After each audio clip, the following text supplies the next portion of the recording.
کچھ لوگ صدیوں زندہ رہ کر بھی ایک پل زندگی جی نہیں پاتے اور کچھ پل بھر میں صدیوں کا مزہ کشید کر لیتے ہیں۔ تو پھر ہم کسی بھی شخص کی عمر کو سال اور مہینوں میں کیوں ناپتے ہیں؟ یہ کیوں نہیں کہتے کہ فلاں شخص 2 پل جیا اور پھر مر گیا اور فلاں عمر بھر جیتا رہا؟ 1 مہینے کے اندر قاضی نے بہروز کو موت کی سزا سنا دی۔ فیروز خان کو بھی اس کی معاونت کے جرم میں زندگی کی قضا کی سزا ملی۔ چند کو عمر قید ہوئی اور مجھ سمیت کچھ اور نامکمل شہادتوں کی بنیاد پر رہا کر دیے گئے۔ انصاف وہی ہوتا ہے جو فوری ہو۔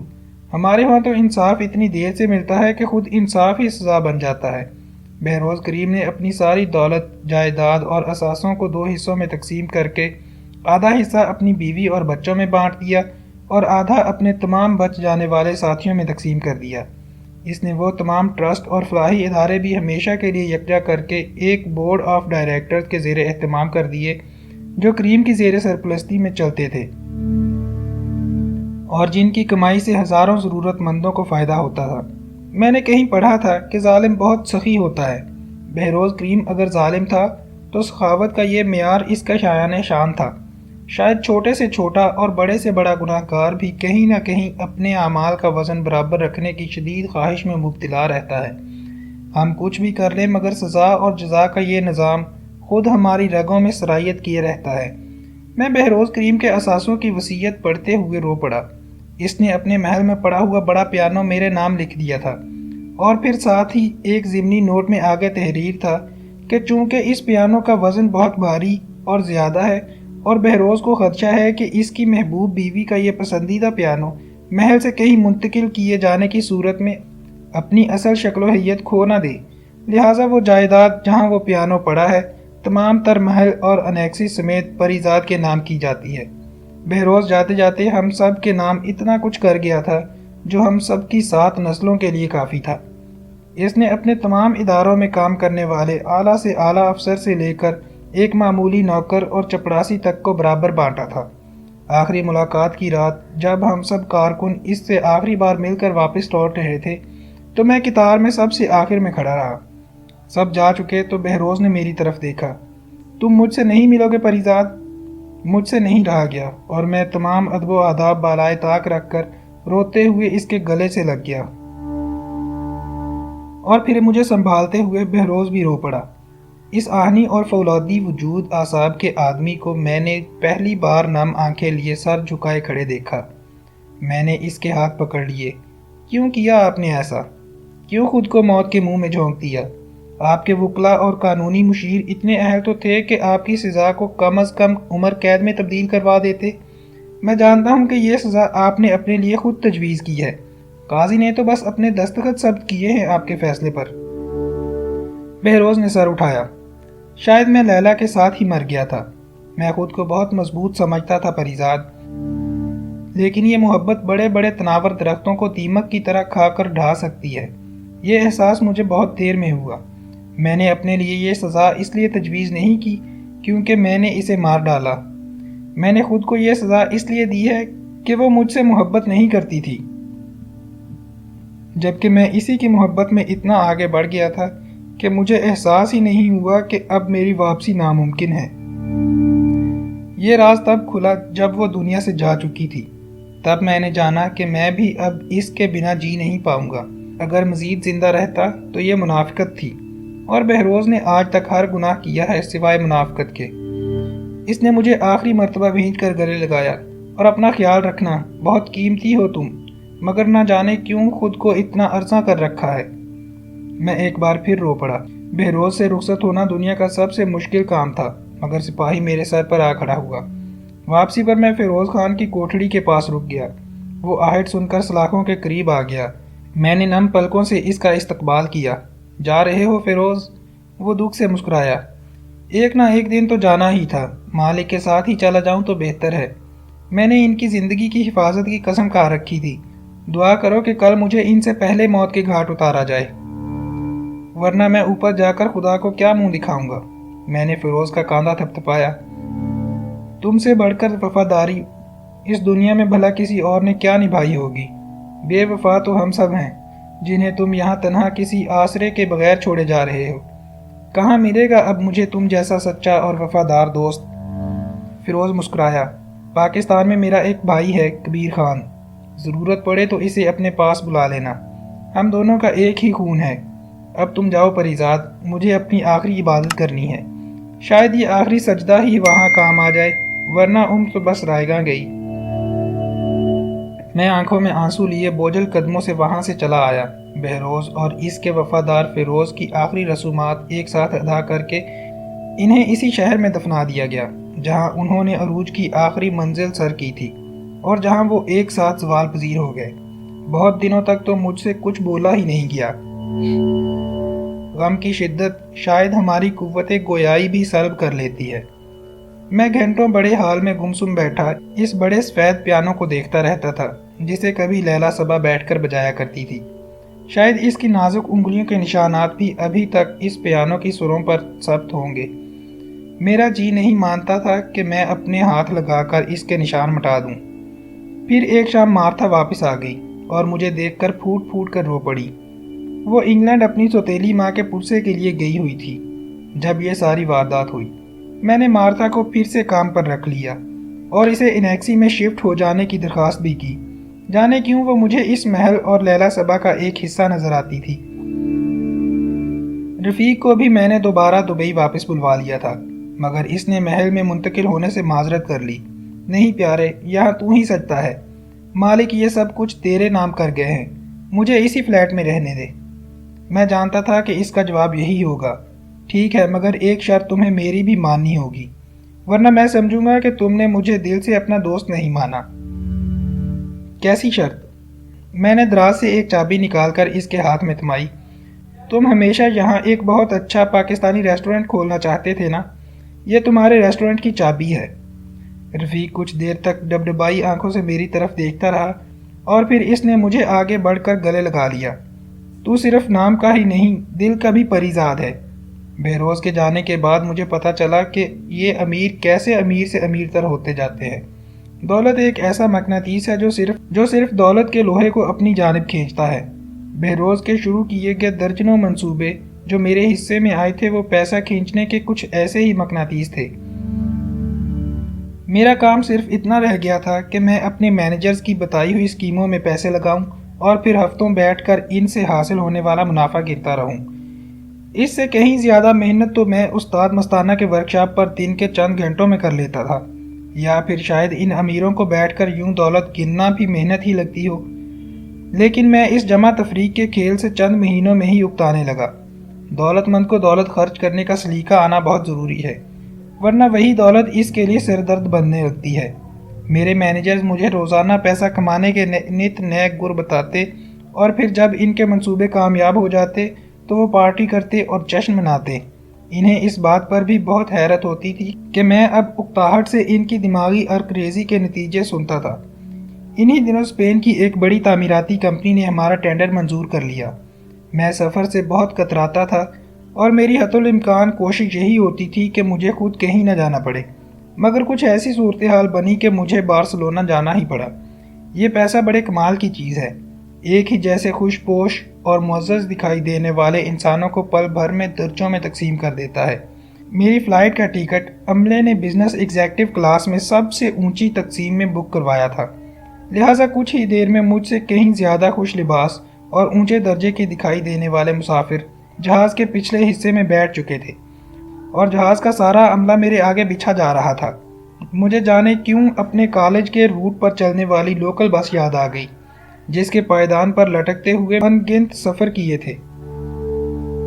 کیونکہ میرے پاس اندر بیٹھنے کے پیسے نہیں ہوتے تھے اور کنڈکٹر ترس کھا کر چند سکوں کے عوض مجھے پائیدان پر لٹکنے کی اجازت دے دیتا تھا۔ اسپین کے جس 7 ستارہ ہوٹل میں میرا قیام تھا، اس کے صدارتی سوئٹ سے باہر دیکھنے پر دور سفید پتھر اور لکڑی سے بنا ایک بہت بڑا سا گول اکھاڑا دکھائی دیتا تھا۔ میرے مہربانوں نے اگلی شام معاہدہ طے ہو جانے کی خوشی میں مجھے اسی اکھاڑے میں بینسے کی انسان سے جنگ دکھانے کا اہتمام کر ڈالا۔ میں نہیں جانا چاہتا تھا مگر میرے میزبان بضد تھے کہ کوئی اسپین آئے اور یہ تماشا نہ دیکھے تو اسے کفران نعمت کہا جاتا ہے۔ اب میں انہیں کیا بتاتا کہ مجھے تو دنیا کے سبھی بڑے شہر اب ایک جیسے لگتے ہیں، وہی بھاگ دوڑ، وہی نفسا نفسی، وہی سب کا ایک دوسرے کو اپنی سے زیادہ خوش اور مطمئن جان کر اپنے آپ کو مزید مشقت میں مبتلا کرنا۔ مگر یہ شہر باقی بڑے شہروں سے کچھ جدا دکھائی دے رہا تھا۔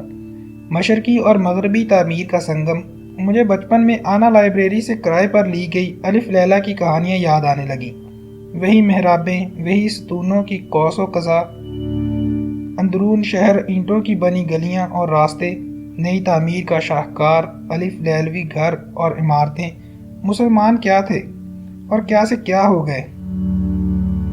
دنیا کی تاریخ میں جتنا عروج اور پھر جتنا زوال ہم مسلمانوں نے دیکھا ہے، اتنا شاید کسی اور قوم اور مذہب نے نہ دیکھا ہو۔ شام 4 بجے ہم اکھاڑے میں اپنی نشستوں پر بیٹھ چکے تھے۔ اکھاڑا کھچا کھچ تماشائیوں سے بھرا ہوا تھا۔ انسان صدا کا وحشی ہے اور اسے یہ وحشت بھرے تماشے دیکھنے میں ہمیشہ ہی لطف آتا ہے۔ کچھ ہی دیر میں سیاہ بل فائٹنگ کے سوٹ پر سرخ جیکٹ اور سر پر کالا ہیٹ پہنے ایک سرخ چادر لہراتا ہوا ہسپانوی بل فائٹر اکھاڑے میں داخل ہوا تو تماشائیوں نے تالیوں اور سیٹیوں سے آسمان سر پر اٹھایا۔ کماری لڑکیوں نے اس وجیح لڑاکے پر پھولوں کی بارش کر دی، مگر بل فائٹر نے صرف ایک گلاب اٹھا کر اسے اپنے ہونٹوں سے لگایا جو اس کی محبوبہ نے اس پر پھینکا تھا۔ میرا خاص میزبان مجھے ساری رویداد کسی رواں تبصرے کی طرح سنا رہا تھا۔ یہ لڑاکا اسپین کے بہترین بل فائٹرز میں سے ایک تھا، جسے لوگ انٹونیو کے نام سے جانتے تھے۔ انٹونیو آج تک اسپین کے 99 جنگلی بھینسوں کو ایسے اکھاڑوں میں ہرا کر موت کے گھاٹ اتار چکا تھا، اور آج اس کا یہ 100واں مقابلہ تھا، اور اس نے اپنی محبوبہ ماریا سے وعدہ کیا تھا کہ وہ اپنا سینکڑا مکمل کر کے ماریا سے شادی کر لے گا۔ سارا شہر یہ بات جانتا تھا، اور اسی لیے آج اکھاڑے میں تل دھرنے کی بھی جگہ نہ تھی۔ دوسری جانب اندھیرے قید خانے میں کھڑا بھینسا بھی آج اپنی 100ویں لڑائی لڑنے جا رہا تھا۔ لوگوں نے اس کی وحشیانہ طاقت کی وجہ سے اس کا نام کلر رکھ چھوڑا تھا، اور کلر نے اپنے 99 گزشتہ مقابلوں میں کسی بھی بل فائٹر کا جسم ادھیڑے بنا اسے اکھاڑے سے واپس نہیں جانے دیا تھا۔ مگر اپنے وقت کے یہ 2 بہترین لڑاکا آج پہلی مرتبہ ایک دوسرے کے مد مقابل آ رہے تھے۔ انٹونیو نے اپنی تلوار کی چمکتی دھار کو چھو کر دیکھا، اور کمرے میں بند کلر نے اپنے کھروں سے ریتلی زمین کو کھرچا۔ ماریا نے انٹونیو سے وعدہ لیا تھا کہ اس آخری بھینسے کو زیر کرنے کے بعد وہ اس کھیل کو ہمیشہ کے لیے خیر باد کہہ دے گا، کیونکہ ماریا اپنے محبوب کے توانا جسم پر مزید نوکیلے سینگوں کی کاٹ اور زخموں کے نشان نہیں دیکھنا چاہتی تھی۔ انٹونیو نے اپنی سیاہ مخملی پوشاک کے سنہری بٹن بند کیے اور گھٹنوں تک لمبے مخصوص چمڑے کے جوتوں کے تسمے باندھے، اور تلوار کی نوک زمین پر ٹیک کر ایک شان ادا سے کھڑا ہو گیا۔ یہ اس بات کا اشارہ تھا کہ وہ لڑائی کے لیے تیار ہے۔ تماشائیوں کی تالیوں، سیٹیوں اور شور سے کان پڑی آواز سنائی نہیں دے پا رہی تھی۔ ماریا نے اپنے سر پر جمے سیاہ جالی کے نقاب والے ہیٹ کو ذرا سا سرکا کر انٹونیو کو سلام کیا، اور اپنے ہاتھوں میں پکڑا دوسرا گلاب اپنے محبوب پر نچھاور کر دیا۔ ٹھیک اسی لمحے میری نظر اکھاڑے میں دوسری جانب بیٹھے ایک شخص پر پڑی جو میری طرف ہی دیکھ رہا تھا۔ اس نے میری طرف دیکھ کر ہاتھ ہلایا اور تعظیم سے سر جھکا کر سلام کیا۔ شاید میں نے اسے پہلے کہیں دیکھا تھا، مگر اس وقت میری پوری توجہ انٹونیو اور کلر کے مقابلے پر تھی۔ کلر کی آنکھوں سے پٹی ہٹا کر اس کے قید خانے کا دروازہ کھول دیا گیا، اور اب وہ اکھاڑے میں داخل ہونے کے بعد اپنے 100ویں شکار انٹونیو کو اکھاڑے کے درمیان کھڑے سرخ کپڑا لہراتے ہوئے دیکھ رہا تھا۔ مگر کلر اتنی جنگوں کے بعد ایک بات تو اچھی طرح جان چکا تھا کہ اس کا اصل ہدف وہ بے جان سرخ کپڑا نہیں، بلکہ اس کے عقب میں کھڑا وہ سفاک دشمن ہے جو پہلے اسے تماشے کی غرض سے خوب تھکائے گا، اور پھر اسے نڈھال کرنے کے بعد ٹھیک اس کی 2 آنکھوں کے درمیان نازک جلد والے حصے میں اپنی تیز دھار تلوار پوری گھونپ کر اسے ہمیشہ کے لیے ختم کر دے گا۔ مگر اسے یہ لمحہ آنے سے پہلے ہی اپنے اس دشمن کو اپنے نوکیلے سینگوں میں پرو کر آسمان کی جانب اچھال کر اس کے جسم کو ادھیڑ کر رکھ دینا ہوگا۔